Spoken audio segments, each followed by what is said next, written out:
चलिए, अब सभी माननीय सदस्य से कहूँगा कि हर विषय पे हर माननीय सदस्य को आज होने के बावजूद भी मौका नहीं दिया जा सकता, लेकिन सभी सदस्यों को समय समय पे मौका मिलता रहता है। इसलिए माननीय गृह मंत्री जी,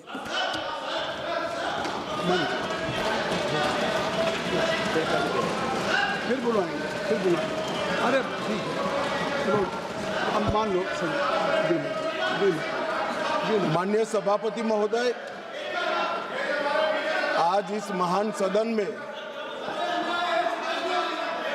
मैं लोकसभा स्पीकर के सामने जो अविश्वास प्रस्ताव आया है, इस पर मेरे विचार व्यक्त करने के लिए खड़ा हुआ हूं।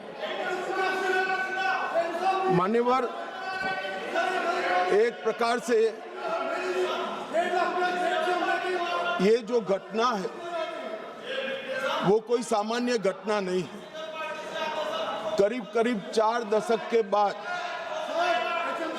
एक बार फिर से लोकसभा अध्यक्ष के सामने अविश्वास प्रस्ताव आया है। और एक प्रकार से मैं ये भी कहना चाहता हूं कि संसदीय राजनीति और ये सदन दोनों के लिए ये अफसोसजनक घटना है, क्योंकि स्पीकर जो होते हैं वो किसी दल के नहीं होते, सदन के होते हैं। और एक प्रकार से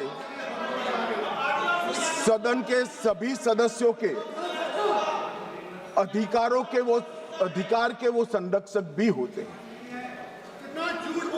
उनके सामने अविश्वास प्रस्ताव कोई साहजिक घटना नहीं है। फिर भी 10 घंटे तय हुए थे मान्यवर। 10 घंटे से ज्यादा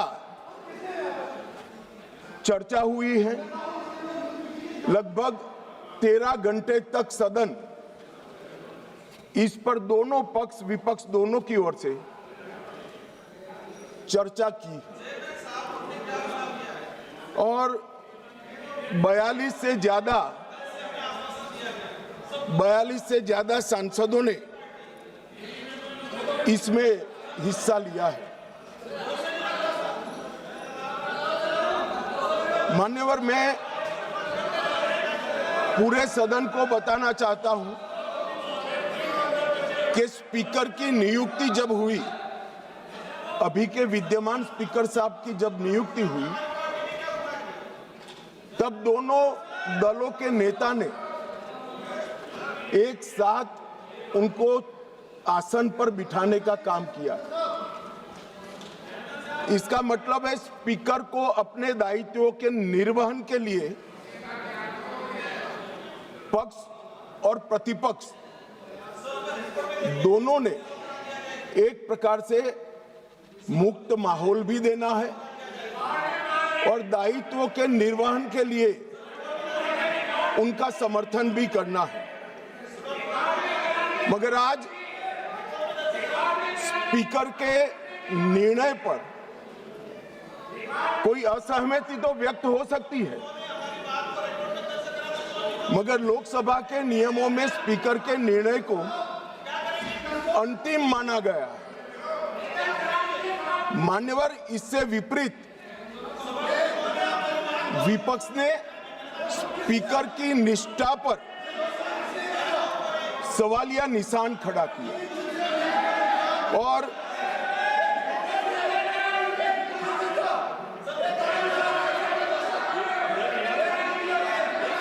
अगर आप रिकॉर्ड में आना चाहते हैं, रोड साहब, आप लोग रिकॉर्ड में आना चाहते हैं तो मैं अलाउ कर रहा हूं कि लिखित अपना भाषण कर दें, तो रिकॉर्ड में आ जाएगा। लिखित, आप लिखित भाषण दे दें, रिकॉर्ड में आ जाएगा। अभी जब तक गृह मंत्री जी बोल रहे हैं आप लिखित दे देंगे। गृह मंत्री जी, अब हो गई, आपको ले करने के लिए परमिशन दे दिया इंजीनियर साहब, ले कर दीजिए। ठीक है, बैठिए। राजकुमार, हो गया भैया, सुन लिया, देख लिया सबने। मान्यवर, ये लोकसभा भारत के लोकतंत्र की सबसे बड़ी पंचायत है।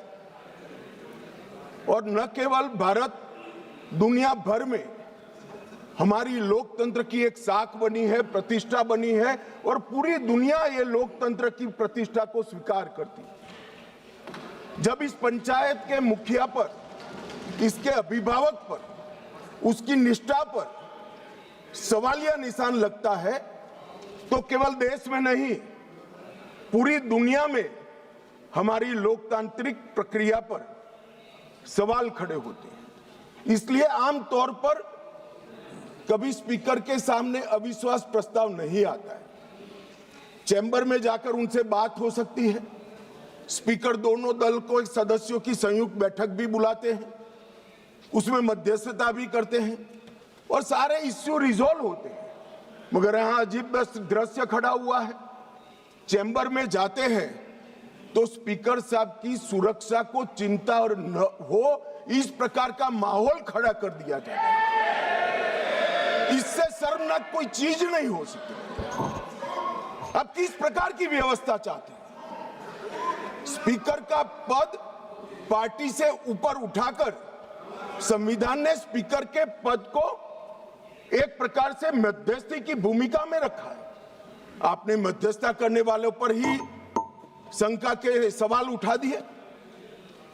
मैं बाद में आता हूं कि क्यों उठाए, परंतु मान्यवर 75 साल से हमारे ये दोनों सदनों ने हमारे लोकतंत्र की नींव को पाताल से गहरा पहुंचाया है और वो नींव जो पाताल से गहरी पहुंची है, इसकी साख पर विपक्ष ने आज एक प्रकार से सवालिया निशान। मान्यवर, मैं आज विपक्ष ने जो सवाल उठाए हैं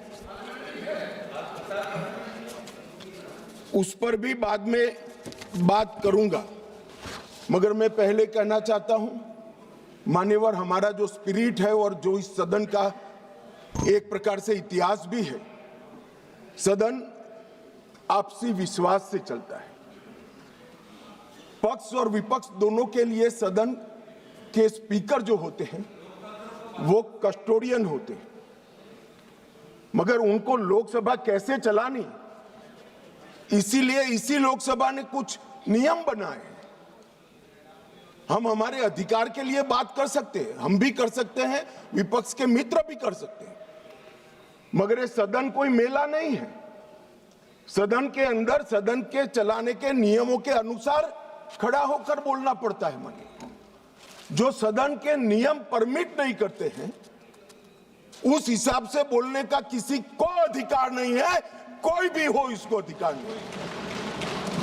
जब आप सदन के नियमों को, लोकसभा को चलाने के नियमों को नजरअंदाज करोगे तो स्पीकर का पवित्र दायित्व है कि कोई भी सदस्य हो इसको रोके, टोके और निकाल कर बाहर करे। माने, और ये जो अधिकार है वो कोई ये कह रहे हैं कि भाजपा आई तो ये होगा, एनडीए आए तो ये होगा। हमारे समय में नियम नहीं बने हैं भाई, ये नियम नेहरू जी के समय से चले आते हैं और एक एक धारा मैं चर्चा करने के लिए तैयार हूं। कितनी बार कांग्रेस ने तोड़ी है मान्यवर, मगर वो तोड़े तो हम तोड़े ऐसा मेरा नहीं कहना है। मेरा इतना ही कहना है कि अधिकारों के संरक्षण के लिए तो हम सहमत हैं, परंतु नियमों का क्या? स्वच्छंदता से यहां नहीं बोला जा सकता। नियम अनुसार सबको बोलना पड़ता है। और स्पीकर जब निर्णय देते हैं वो निर्णय हो सकता है हमें भी अनुकूल न हो सकता है विपक्ष को भी अनुकूल। इसके पर मंतव्य तो सभी सदस्यों का हो सकता है, मगर स्पीकर के निर्णय पर शंका नहीं कर सकते, इनकी निष्ठा पर शंका नहीं कर सकते हो आप। निर्णय कभी हमें अनुकूल लगेगा, कभी नहीं लगेगा, कभी लगेगा, कभी विपक्ष को अनुकूल लगेगा, नहीं लगेगा, मगर निर्णय से असहमति व्यक्त करने तक तो सभी लोग सहमत हो सकते हैं। मगर विपक्ष अगर निर्णय की निष्ठा पर सवाल खड़ा करता है तो मान्यवर ये बहुत दुर्भाग्यपूर्ण है और निंदनीय भी है। इसकी घोर निंदा हम इस सदन में खड़ा रहकर करता हूं। मान्यवर, जब आप अध्यक्ष की निष्ठा पर सवाल करते हो तो आप अजीब प्रकार की स्थिति का निर्माण कर देते हो। जिसको मध्यस्थता करनी है, जिसका संरक्षण अभी लोकसभा के कार्यकाल की समाप्ति तक आपको मांगना है, उसके पर ही आप निष्ठा पर सवाल कर देते हो। मान्यवर, ये हमारी परंपरा, उच्च परंपराओं का निर्वहन करने के लिए ये बहुत अफसोसजनक घटना है। मान्यवर, मैं हमारे लोकतंत्र में अनेक बार परिवर्तन है। हमारी पार्टी की राजनीतिक यात्रा के जीवन में हम तो ज्यादातर वही बैठे हैं। बहुत कम समय है कि हम यहाँ बैठे, ज्यादातर तो कांग्रेस पार्टी और उनके साथी ही बैठे।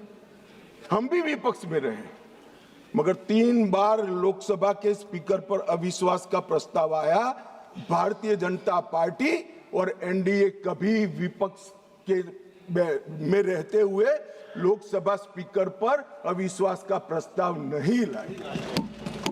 हमने रचनात्मक विरोध पक्ष के रूप में काम किया है। मान्य, हमने स्पीकर की पद को, गरिमा को संरक्षण करने का काम किया है और स्पीकर से हमारे कानूनी अधिकार, संवैधानिक अधिकारों के लिए संरक्षण की मांग भी करी है। हम कभी भी स्पीकर के सामने अविश्वास का प्रस्ताव लेकर नहीं आए। मान्यवर, अब तक 3 प्रस्ताव आए। 54 में जीवी मावलंकर जी के खिलाफ सोशलिस्ट पार्टी लेकर आई।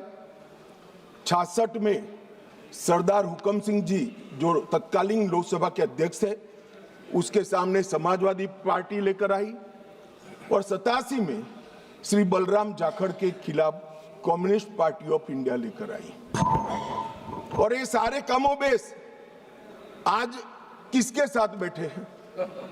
यूपीए में अंदर है मान्यवर, एक घमंडिया गठबंधन के सदस्य हैं और आज कांग्रेस पार्टी लेकर आई है, सबने समर्थन किया है। कभी भी स्पीकर की निष्ठा पर आशंका नहीं करना चाहिए, ऐसा मेरी पार्टी का बहुत मजबूत और स्ट्रॉन्ग मत है, हमारी मान्यता है। और ये तीनों जो प्रस्ताव थे, ये ध्वनि मत से एक प्रकार से खारिज कर दिए। मान्यवर, आज जब मैं यहां खड़ा हुआ हूं तब राजनीतिक आरोप एक भी नहीं करूंगा। करे हुए राजनीतिक आरोपों का जवाब जरूर दूंगा, कस कर दूंगा, परंतु मैं राजनीतिक आरोप एक भी नहीं करूंगा।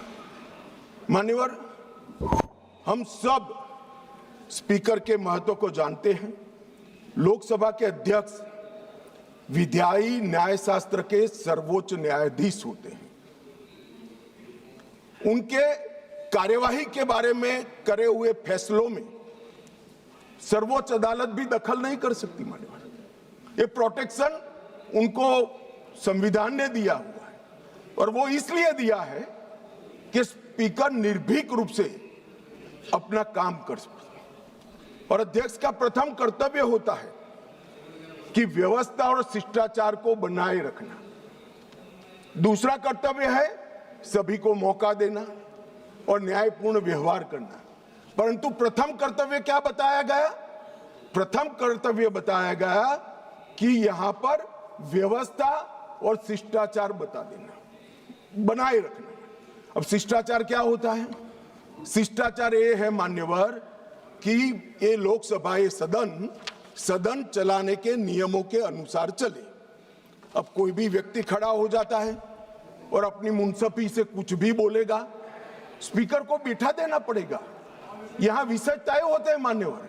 आज मैं यहां पर स्पीकर साहब के खिलाफ अविश्वास के प्रस्ताव पर बोल रहा हूं, तो मैं माओवाद इस देश में समाप्त हो रहा है, इस पर लेक्चर नहीं दे सकता। मैं दूंगा तो आपको बिठा देना पड़ेगा, फिर आप कहोगे देखो आप मुझे बोलने नहीं देते हो। अरे भाई, यहां नियमों से बोलना पड़ता है। और कितने वरिष्ठ सदस्य, मुझे तो अभी भी नहीं मालूम पड़ता, शशि थरूर जैसे बैठे, बालू साहब बैठे, क्यों नहीं सिखाते इनको सब? इतना सिखा दे तो ये समस्या का वही समाधान हो जाए मन में। और हमारे लोकसभा के नियमों में भी स्पीकर साहब को कई अधिकार दिए। कोई भी सदस्य भाषण करता है तो स्पीकर साहब को एड्रेस कर करता है। स्पीकर के माध्यम से, लोकसभा अध्यक्ष के माध्यम से विपक्ष सत्ताधारी पक्ष को कुछ कह सकता है और स्पीकर साहब के माध्यम से सत्ताधारी पक्ष विपक्ष पर कुछ आरोप लगा सकता है।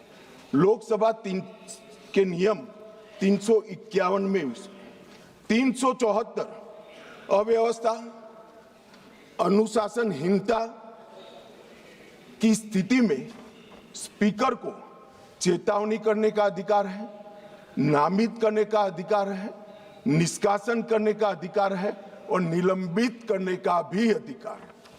मुझे बताइए साहब, सभी सदस्य इस बात पर सहमति व्यक्त करेंगे कि वेल में आकर कागज फाड़कर स्पीकर की चेयर पर फेंकना आप असहाय बना देना चाहते हो स्पीकर साहब को? किस प्रकार से सदन चलाएंगे?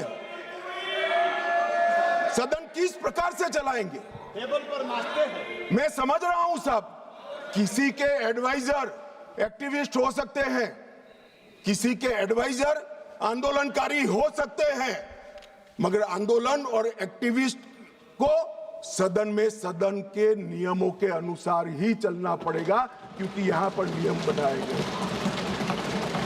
नियम 375 के तहत गंभीर अव्यवस्था की स्थिति में सदन को स्थगित करना होता है।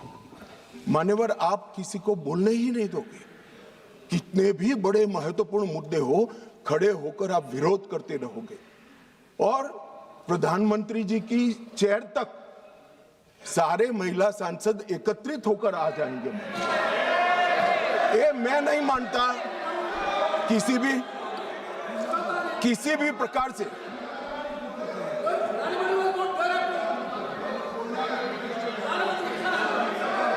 प्रधानमंत्री की चेयर होती है भाई।